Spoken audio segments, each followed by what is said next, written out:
Dans cette vidéo du chapitre 38 de mes notes de cours, je résous la dernière situation de la section 3.5 de Séguin sur les lois de Kirchhoff, la situation 2 qui s'intitule La méthode générale de Kirchhoff et dont on peut prendre connaissance à la page 246 de Séguin.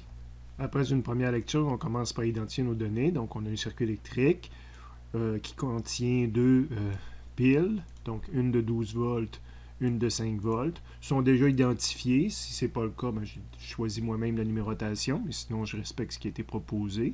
Donc la force électromotrice 1 et 2. Et on a trois résisteurs, donc un de 1 ohm, de 2 ohms et de 9 ohms, que j'identifie, soit que ça a déjà été précisé dans le problème ou je le décide moi-même. Et comme question, on me demande quel est le courant dans le résisteur 2 présentement en ampères.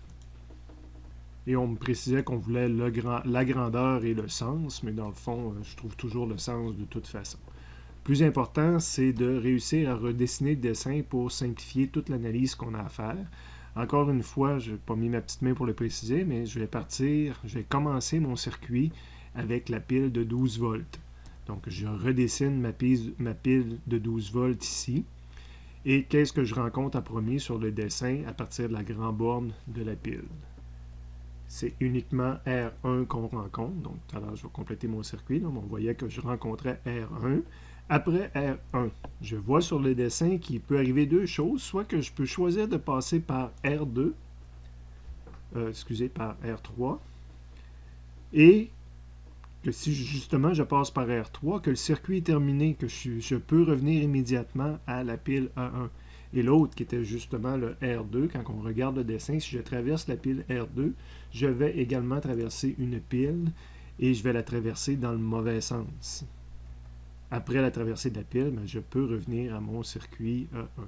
Évidemment, sauf exception, je dessine mon courant qui circule, donc la pile principale va avoir généré le courant principal qui va redescendre dans R1, c'est pour ça que je l'ai appelé I1. Puis ici, je me séparais dans ces deux résistances-là. Donc j'avais un courant de ce côté-ci que j'ai appelé R3 pour correspondre à R3, puis I2 pour correspondre à R2. Dans un premier temps, mon dessin à l'air de ça, évidemment, ce serait des fils complets partout. C'est que en résolvant, je vais me trouver à rajouter des petites affaires sur mon dessin. Mon point d'interrogation, c'est un courant. Quand je regarde dans le résumé pour le chapitre 38, on avait deux lois présentement qu'on utilise, soit la loi des nœuds, soit la loi des mailles.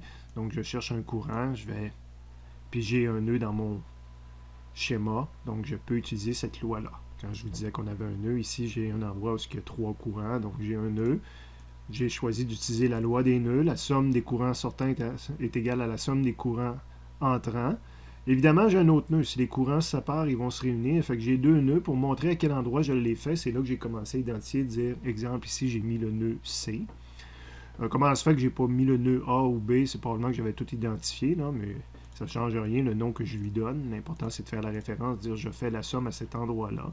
Donc, les courants sortants à cet endroit-là, c'est I2 plus I3 qui sortent du nœud C, puis c'est I1 qui rentre.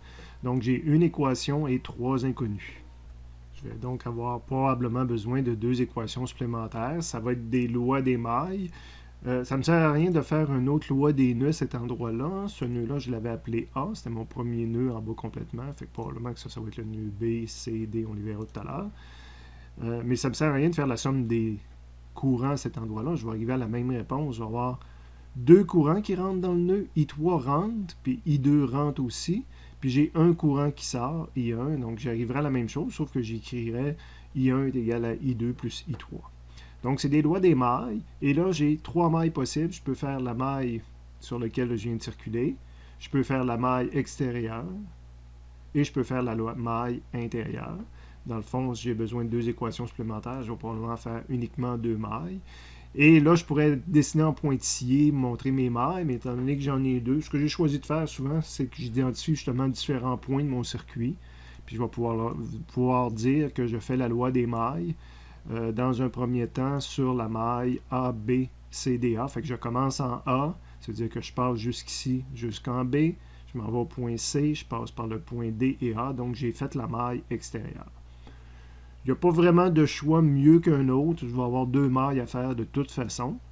Parfois, il y a des choix qui sont plus plus judicieux, mais dans ce cas-ci, je pense que ça aurait donné la même chose, là, que je prenne n'importe quel des trois mailles. Je commence en A, je rencontre E1 dans le bon sens. La 1,1, c'est une plus 12 volts. Après ça, je descends à travers une résistance, donc je vais perdre de l'énergie. Je vais perdre la loi de Ohm, R1 fois I1. Je vais perdre 1 fois I1. Je vais perdre aussi à travers R2. Je vais perdre R2, I2, donc 2 fois I2. Je vais passer dans une pile, mais je ne la passe pas dans le bon sens, je la passe en l'envers. Donc là aussi, je perds de l'énergie et je perds sa force électromotrice, je perds 5 volts, est égal à 0. C'est une deuxième équation et je n'ai pas de nouvelles inconnues, donc je suis resté à 2 équations, 3 inconnues. Je vais appliquer la loi des mailles de Kirchhoff sur une autre maille. J'ai choisi de le faire sur ACDA. ACDA, donc la petite maille qui est ici. Je commence en A. Je traverse une résistance, mais je la traverse en sens contraire du courant. Donc ici, j'ai plus d'énergie après la résistance qu'avant. Enfin, je vais gagner de l'énergie, si on veut, en faisant mon parcours virtuel. Donc, je vais gagner R3, I3, je vais gagner 9 fois I3. Après ça, quand je redescends, là, je suis dans le sens du courant, donc je perds de l'énergie. Ça revient au moins 2 I2 qu'on avait là. Et je perds de l'énergie à travers la pile parce que je charge la pile, le moins 5 qui est en haut. Et j'ai 3 équations, 3 inconnues. Le problème, d'un point de vue physique, il est fini. À l'examen, vous me remettez ça, puis ça, c'est un problème à démarche complète pour moi. C'est fini. Sinon, j'ai des manipulations mathématiques plus ou moins complexes à faire, que je peux faire soit avec les chiffres, soit avec les formules. C'est des grandes manipulations qui sont en bas ici. Donc, c'est de la résolution, c'est de résoudre un système de 3 équations. Vous allez voir, dans les circuits électriques, on est souvent dans des systèmes à plusieurs équations, puis c'est pas toujours évident de faire la partie mathématique. Évidemment, comme mentionné, pourquoi je disais que c'était fini, j'utilise une calculatrice, je rentre les 3 équations en vert, et la calculatrice me retourne la réponse.